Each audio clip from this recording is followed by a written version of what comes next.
Igenekerezo rya 18 z'ukwezi kw'icumi umwaka wa 2007 hatangajwe urupfu rw'umuririmbyi yanditse amateka ku mugabane wa Afrika ndetse no kw'isi yose, nawe se uyundi ni Lucky Dube. Uyu yagiye yandikisha amateka kubera indirimbo ziwe zagiye zikundwa na benshi, na cyane cyane zari zishingiye ku mudiho wa reggae, zari zirimo ubutumwa budasanzwe bwagiye buhanura benshi mu mitima. Yavuze mu mwaka wa 1964 asezera isi mu mwaka wa 2007 afise imyaka 43 gusa. N'umunsi tugiye kugaruka rero ku buzima bwiwe bwihariye mu by'umuziki ndetse no mu buzima busanzwe. Mbega Lucky Dube yari mu ntoki yamaziki yamarikisi ishobora kutamuzomwibagira? Niziko turi kumwe. Wewe utaragira subscribe ku channel YouTube yacu, niko kanyakeza ko kubikora kugira ngo amakuru tugushikiriza azoze aragushikira ku mwanya. Lucky Dube yavukiye i Ermelo mu karere kitwa Transvaal mu buseruko bwa Repubulika ya Afrika y'Epfo, ubu hitwa mu Malinga, kuwa 3 z'ukwezi k'umunani umwaka wa 1964. Ntiyashoboye kubana na se ndetse na nyina bari kumwe kuko bari baratandukanye igihe yanavuka. Ntiyashobora rero kubana rero na se na nyina kuko hari harabaye divorce. Se yari umuntu yakunda cyane agacupa cyane, vyatumye ahora akubita nyina. Ibi byagiye bigutuma Lucky Dube no yari umurasta azinuka ibintu bijanye no kunwa inzoga, kubera ko yari yarabonye se wiwe amahano yagiye akora. Arivyo vyatumye yama akubita nyina wiwe amuvyara, bituma inda zagiye zikurikirana zagiye zimuvamwo. Ibi byaje gutuma Lucky Dube avuka inyuma yuko inda nyinshi zagiye zimukorokana za nyina, ariyo mpamvu baje kumwita Lucky, bisigura umugisha.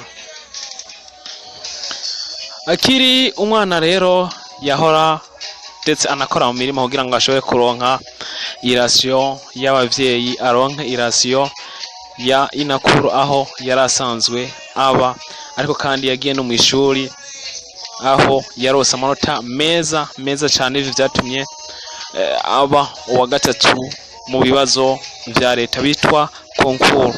Yatanguye rero aririmba muri korale yaho yavuka. Ndakwibutse yuko yakuriye kwa inakuru wiwe, aho ndetse yaje no kuja mu ishuri ry'ivya muzika, bashinga n'umugwi witwa The Skyway Band akiri mutoya cyane, aho ivya Rastafarism vyatanguye kugenda bimwinjiramwo gahoro. Lucky Dube yakuranye n'abana 4, abahungu 2 n'abakobwa 2. Abo bose bakaba bari kumwe na nyina wiwe kwa inakuru wiwe aho yakuriye nawe. Nyina rero nawe yahora basiga muhira akagenda kuruhiga ico tunga umuryango. Nawe Lucky Dube mu gihe yari muhira akakora ibishoboka byose kugira ngo ashobore kurondera kungene umuryango ndetse na inakuru wiwe yagiye amutoza byinshi mu buzima bwiwe kungene ashobora kubaho. Lucky Dube rero tuvuga yuko ubuzima nka bwose yawumaze kwa inakuru wiwe, aho yagiye amutoza canke amwigisha vyisha mu buzima bwiwe, ubuzima benshi tukunze kuba tubona. Lucky Dube rero mu mwaka wa 1982 yaje kugenda kwiga i Newcastle, aha ni muri Repubulika yo Afrika y'Epfo, aho yagiye kwinjira mu yundi mugwi witwa The Love Brothers wari warashinzwe na muvyara wiwe, aho yagiye aririmba mu kizuru indirimbo nyinshi. Indirimbo zari mu mudiho ugomba gusa na pop ariko w'ikizuru witwa Mbakanga. Ikipe rero yari yashinzwe na muvyara we yitwa Risha Siluma. Iyi kipe yaje gusinya amasezerano n'inzu idandaza ivy'umuziki yitwa Galo Record Company. Nyuma y'umwaka rero yashoboye gusohora album yaje kwitwa Lucky Dube and the Super Soul. Mu myaka 3 Lucky Dube yaramaze gusohora cyane muri uno mudiho wambakanga album zine zose, nubwo nyinshi zitagiye zikundwa ariko zimwe muri zo zagiye zikundwa. Ibi rero byaje gutuma mu mwaka w'igihumbi kimwe n'amajana 1984 yaje guhura na Dave Segal waje kumubera umujyanama wiwe ndetse n'umujyanye bya engineer, aho yatanguye kugenda aririmba bakurako Soul, hanyuma indirimbo ziwe nazo ziba iza Soul.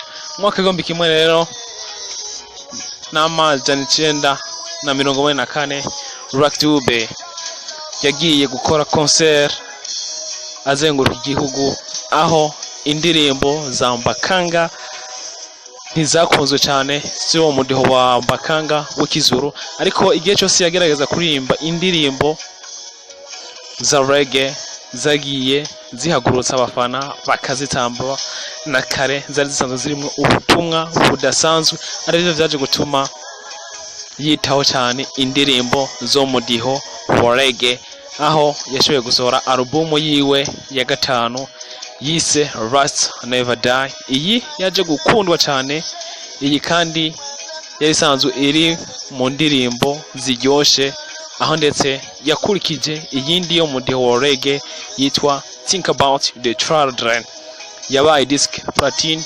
Aribyo byatumye muri kariyeri yiwe yose Lucky Dube mu myaka 25 yashoboye kumara mu muziki, yashoboye gusohora album zirenga 25 zose. Mwaka w'igihumbi kimwe n'amajana 1996 yasohoye album ya Reggae Business Grave, yabaye album ya Afrika yagurishijwe cyane, aho yaguzwe ndetse inarondegwa cyane muri World Music Award, ndetse ihabwa n'ibihembo canke ama award adasanzwe. Lucky ntiyari umuririmbyi gusa ko yaranakinye n'ibijyanye na film, aha tukabona ko yagaragaye muri film zitandukanye nka Voice in the Dark, Lucky Strike na Lucky Return. Lucky Dube rero numwe mu bantu yemera Imana, akanemera abantu, akemera yuko abantu bari bakwiye guhuza kugira ngo isi ishobore kuba imwe. Ntiyemeranye yuko Rastafarism canke kuba umurasta ari ngombwa ubunwa ibiyovyabwenge ndetse n'inzoga. Rero byatumye avuga ati ni naba uburasta ari ukunwa inzoga, ari ukunwa amatabi, urumogi, jewe ntabwo rero ndi umurasta, ariko wewe akavuga ati uburasta si ukunwa ibiyovyabwenge, si kugira amasage canke dread, ahubwo uburasta no kuba umuntu we nyawe bayifuza ibyiza. Nivyo byatumye indirimbo nyinshi ziwe zagiye zikundwa, zari zisanzwe zirimo ubutumwa budasanzwe, ubutumwa tuvuga bukomakomeye, aho yigisha amahoro, akanka neza na neza ivangura ruhu ndetse n'ironda ruhu, gukumirana hagati ya bose rimwe, aho bakigisha urukundo, agashaka yuko abantu bobana mu mahoro. Arizo zatumye indirimbo ziwe zigenda ubwa mbere za reggae zigenda zikumirwa cyane. Yatanguriye ko kubera yarasanzwe ari no mu gihugu usanga ivangura ruhu risanzwe ryarafashe imizi idasanzwe, arivyo byatumye yirukwa ko nubwo atamuntu ashobora guhagarika umwotsi canke hagarike imvura kugwa. Asora indirimbo nga It's Not Easy to Get As One, Different Color, One People, Person, Strive n'izindi zari zikubiyemwo ubutumwa bwamagana canke bwanka ikibi, ahubwo bugatuma abantu bahuza. Kugenekerezo ya 18 z'ukwezi kw'icumi umwaka wa 2007 nibwo urupfu rwa Lucky Dube rwaje gushika, inyuma yuko yaramaze kwandikisha izina, yandikisha amateka mu gihugu, aho yaje usangwa yapfiriye mu muduga wagonze igiti. Mbega runo rupfu rwaje kugenda neza neza? Tugende ido nido. Ubwo yaravuye i Newcastle atwaye abana kwa narume wabo, mwijoro abasuma batatu bitwaje ibigwanisho bashatse kumwica ndetse bagomba no kumwambura uno muduga. Ibi byabaye batazi neza na neza yuko ari Lucky Dube, ahubwo bazi yuko ari abanya Nigeria. Igihugu ca Afrika y'Epfo ntihariho ivangura amoko gusa hagati y'urukoba rw'umuzungu n'umwirabure, ariko abanya Afrika y'Epfo nyene bonyene ubwabo baranka n'abandi bo mu bindi bihugu yuko batungira, arivyo bituma haba ico twokwita xenophobia. Abasuma rero batatu bamaze kubabona umuntu ari mu muduga ufise agaciro kadasanzwe wa Chrysler amajana 3 se bashatse kumwiba. Abo nabo ntibari abandi, bari abagabo. Umwe yitwa Sifiso Mihlank Buti Mabe na Lubwe Gzoa, aho baje kurasa amasasu menshi ubwo yari mu muduga ataha. Noneho amwe aramufata, ayandi nayo afata umuduga, bituma atakaza inzira, aza kugonga igiti cari kiri haruhande yibarabara. Aribwo baje kubona yuko Lucky Dube yamaze gusezera isi ndetse n'umuduga ntibawutwara. Nyuma y'amatohoza y'igipolisi rero baje kugundura bano bagabo batatu, nubwo hari hafashwe batanu. Aba batatu bahamwa n'icaha kuwa 31 z'ukwezi kwa gatatu umwaka wa 2018, bapfungirwa igihano ndetse bacirwa igihano cyo gupfungwa ubuzima bwabo bwose, aho kugeza n'ubu basanzwe bari mu gasho inyuma yuko bishe umwe mu banyamuziki badasanzwe. Urupfu rwiwe ariko rwababaje abantu benshi cyane ku isi, ndetse n'igihe cyo kumusezera ubwa nyuma ndetse no kumufubana iteka hakaba hitabiwe abantu umurengera, abandi bagiye batanga ubutumwa bahoza umuryango, ndetse avuga yuko isi ibuze umwe mu baririmbyi badasanzwe, umwe mu baririmbyi bizogora yuko haboneka uyundi azoza abasubirana cyane muri Afrika inyuma y'imyaka idaharurika. Kugeza kuri ubu tuvuga yuko uyu ari umwe mu baririmbyi b'ibihe byose, na cyane muri Afrika mu njyana ya reggae music, ndetse akaba ari umwe mu baririmbyi tuvuga yuko indirimbo ziwe ndetse n'ibikorwa yagiye akora atawundi muntu azovyibagira. Ndakwibutsa yuko ari we yaje gukora igiteramo cya mbere inyuma ya genocide yagiye iba mu Rwanda mu mwaka wa 1994, aho yarazanye ubutumwa bw'ihumure, ubutumwa bw'amahoro, ubutumwa bwo gusubiza hamwe, ubutumwa bwo gushira hamwe kugira ngo isi tuyibeko twese turi umwe. Lucky Dube rero nguko uko yapfuye agapira ahitwa i Rosatville i Johannesburg mwaka wa 2007.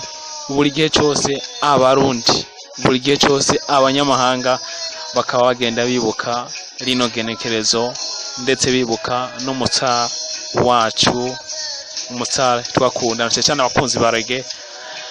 Ubona yuko ari umwe mu baririmbyi bizogora yuko haboneka uyundi azoza amusubiriza. Reka ndabashimira kuba twabanye namwe, ndabasaba yuko mugira subscribe ku bantu batarabikora, ariko kandi ndabasigire kano karimbo It's Not Easy, akarimbo gakuyemo amajambo adasanzwe, amajambo akomakomeye, aho agenda asigura ndetse abwira n'abantu yuko bitoroshe ubwo wifuza yuko ugiye kurongora umuntu wibaza yuko ibintu bimeze neza ariko ugasanga mu nyuma ibintu si vyiza. It's not easy mama, nubwo nahora nibaza yuko vyoroshe mu rukundo, yarambwira yuko ibintu bimeze neza ariko ubu ndabona yuko bitoroshe. It's not easy by Lucky Dube, imwe mu ndirimbo yakunzwe cyane.